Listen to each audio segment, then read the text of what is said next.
Programang ito ay rated SPG, striktong patnubay at gabay ng magulang ang kailangan. Kung susuriin nga natin ang sitwasyon ay umiikot nga ito sa kwento ng buhay ni Olga. Dahil sa kanya nakasentro ang lahat, halos lahat ay konektado sa kanya. Siya ang dahilan kung bakit komplikado na ang sitwasyon dahil sa estilo niyang pagpapanggap. Nagpapanggap siyang kakampi ni Ramon, nagpapanggap din siya bilang Beng, nagpapanggap siya bilang kakampi ni Tanggol at pinagpapanggap niya rin si David. Talaga namang mahilig itong si Olga sa pagpapanggap. Nagpanggap din siya na nasa Amerika daw umano ang anak niyang si Samantha pero nasa kulungan pala.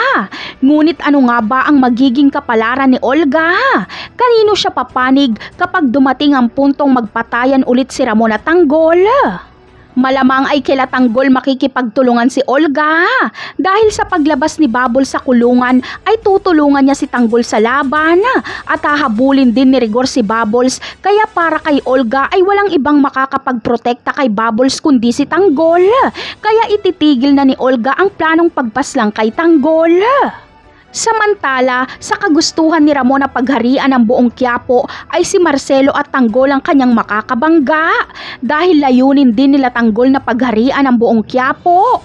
At dahil bihasa si Olga sa pagpapanggap ay kunwari kakampi siya ni Ramon pero ang totoo ay tutulungan niya sila Tanggol. Magbibigay siya ng impormasyon kila Tanggol tungkol sa mga transaksyon nila Ramon para matambangan ito nila Tanggol. Napakarami pa nating dapat abangan sa mga susunod na episode. Paalam!